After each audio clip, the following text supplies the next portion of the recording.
நண்பர் திரு மாணிக்கவாசன் அவர்களே, பெரும்பாலும் எங்கள் வீட்டுக்கு வந்திருக்கிற திரும்பிமிக்க மாப்பிள்ளை திரு முத்துராமன் அவர்கள் பால், ராஜேஸ்வரி நண்பர்கள் ராஜேஸ்வரி பால், அன்பு கொண்டவர்கள் நிறைய பேர் வந்திருக்கீங்க.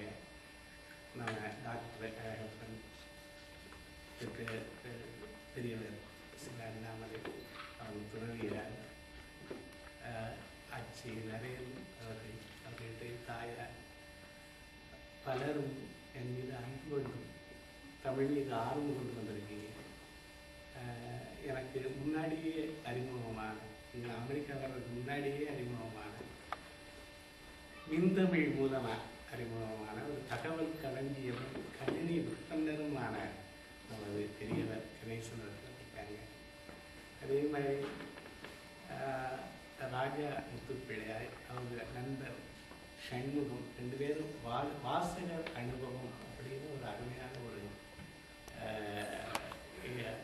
வலைப்பக்கத்தை வச்சுருக்காங்க. நூல்கள் மதிப்புரையெல்லாம் கொடுக்குறாங்க. அவங்க அதையெல்லாம் நான் ரொம்ப வரவேற்பதிலே இந்த மகிழ்ச்சி அடைகிறேன். அவர்களுக்கெல்லாம் வணக்கம் சேர்ந்து மற்றும் நான் விட்டுருக்கேன். சில நிறைய பேர் எல்லாருமே தெரிஞ்சவங்க எல்லாரையும் சொல்லிட்டேன். அவங்க எல்லாருக்கும் இந்த சந்தர்ப்பத்திலே நன்றி தெரிவிக்கிறேன். தேமதுர தமிழோசை உலகமெல்லாம் ஒலிக்கிற வகையில் செய்வோம்னு பாரதி சொன்னார். அந்த பாரதியினுடைய பேரால் அந்த தமிழோசையை ஒலிக்க செய்து கொண்டிருக்கிற உங்களை எல்லாம் வணங்குவதிலும் வாழ்த்துவதிலும் ஒரு மிகுந்த மகிழ்ச்சி அடைகிறோம். 74 தொடங்கியிருக்கீங்க. அந்த தொடங்குகிற அவங்களையெல்லாம் பாராட்டும், அவங்களுக்கெல்லாம் வணக்கம் செலுத்தும்.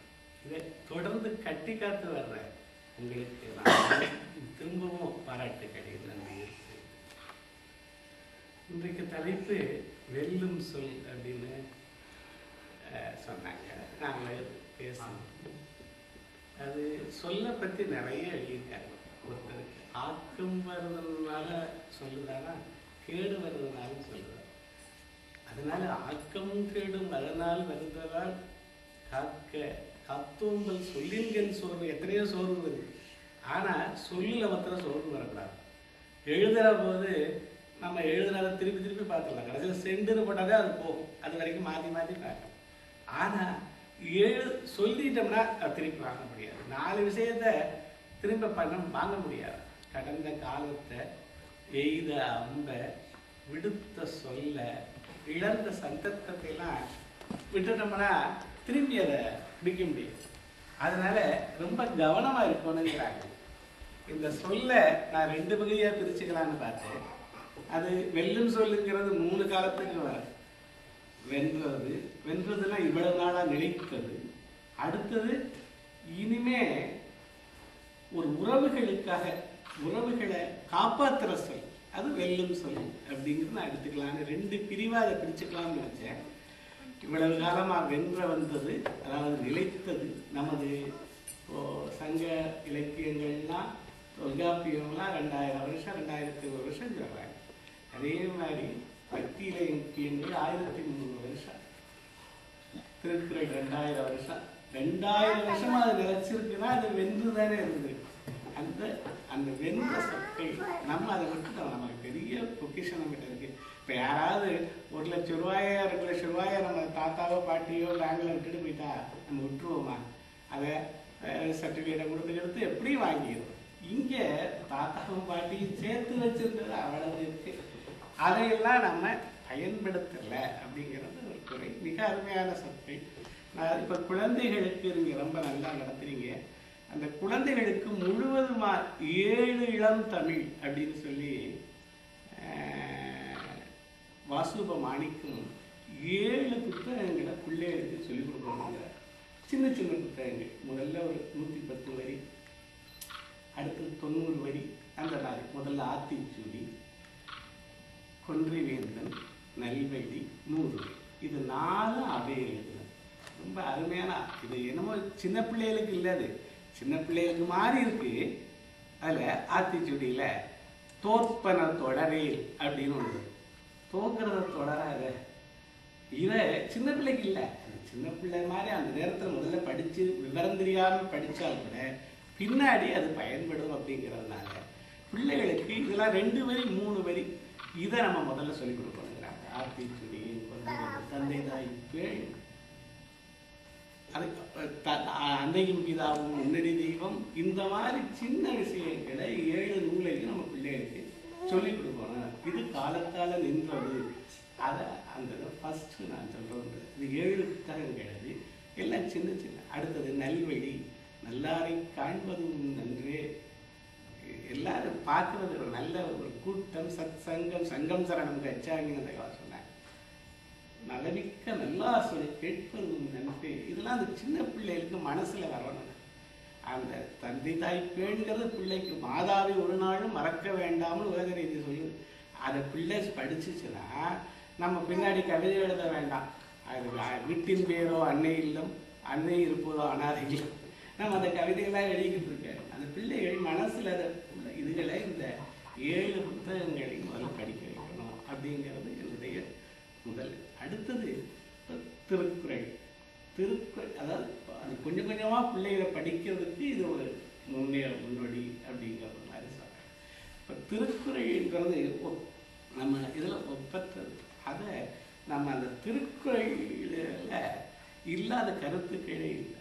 கல்வி, கேள்வி, ஒவ்வொரு வார்த்தையும் பிள்ளைகளுக்கும் சரி நமக்கும் சரி அந்த திருக்குறளை அன்னைக்கு கூட அழகாக பண்ண வீட்டில் பார்த்தேன். அருமையான திருக்குறள் புத்தகம் ஆட்சி சொன்னாங்க.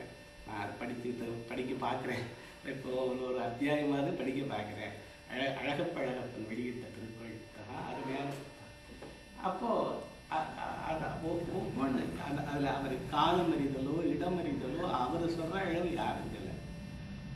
அறிவினை என்ப உழவோ கருவியார் காலத்தாட்சியின், அந்த என்ன கருவின்னு சொல்லலை, என்ன அதை பயன்படுத்தினா அந்த கருவி எது வேணாலும் இருக்கலாம்.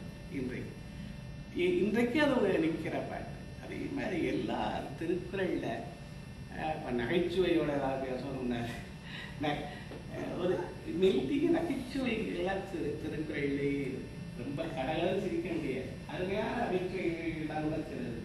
அவர் என்ன சொல்றாரு, கல்லாதவர் நட்புலாம் நல்லதான். ஏன்னா பிரிஞ்சு போகிற போது கவலை கொடுக்காது. பெரிதினிது பேதையர் கேட்மையினர் ஏன் பிரிவின்கண் பீழை தருவது ஒன்றில். கல்லாதவன்னா நல்லவனா எது வரைக்கும் இது மாதிரி படித்த கூட்ட சொல்லாத வரைக்கும், அது வரைக்கும் கல்லாதவங்க நல்லவங்களா. கயவன்னா நல்லவன், கயவனும் தேவரும் ஒன்னா. ஏன் 2 பேரும் இஷ்டப்படி செய்வானா மேவனை செய்து ஒழுகலாம். கயவர்லாம் கரும்பு மாதிரியா. ஏன்னா கரும்பையும் புளிஞ்சாதான் பயன்படுமா, கயவனையும் கீழ் அதை புளிஞ்சாதான் கொல்ல பயன்படும் கீழ். அதே மாதிரி அவருடைய இப்போ நிறைய கணவன் மனைவி ஜோக்கு, நிறைய ஜோக்கு சொல்கிறோம். நிறைய சொர்க்கம்னா என்னன்னு கேட்டாங்க. ஒரு பொண்ணை காதலிக்கிறோம், நரகம்னா அதே கல்யாணம் பண்ணி உடனடியாக தற்கொலைன்னா என்னன்னு கேட்டாங்க. ஒரு பெரிய கயத்தை எடுத்துக்கிட்டு தூக்கு போட்டால் உடனடியாக தற்கொலை ஆகிடலாம். சரி, கொஞ்சம் கொஞ்சமாக சாகிறதுனால ஒரு சின்ன கயத்தை எடுத்து ஒரு பொண்ணு கழுத்துல கட்டினா இதெல்லாம் ஜோதிகள். திருக்குறளில் அந்த கணவன் மனைவி எப்படி சொல்லுதுங்கிறதுக்காக இது சொல்ல வரேன். நம்ம 3 ரிங் இருக்கான். ஒன்று முதல்ல என்கேஜ்மெண்ட் ரிங்கா, அடுத்தது மேரேஜ் ரிங்கா, அடுத்தது சர்வரிங்கா. ஆசையே துன்பத்துக்கு காரணம் நாங்களாம். ஏன்னு கேட்டா ஆசைப்பட்டு தானே என் பொண்டாட்டியை கல்யாணம் பண்ணிக்கிட்டேன். ஒருத்தர் நாங்கள் 40ஆண்டு ஆண்டு திருமண விழாவை 40 ஆண்டு அனிவர்சரியை, திருமண அனிவர்சரியை அந்தமானுக்கு போகிறேன் கொண்டாட. ஏன்னு கேட்டாங்க. இல்லை, முதல் அனிவர்சரி கொண்டாடுற போது என் மனைவி அங்கே விட்டுட்டு வந்தேன், இப்போ அங்கே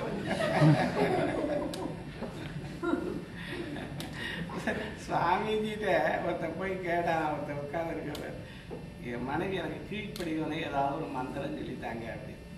அந்த ஆள் கொஞ்ச நேரம் பார்த்துக்கிட்டே இருந்தார்.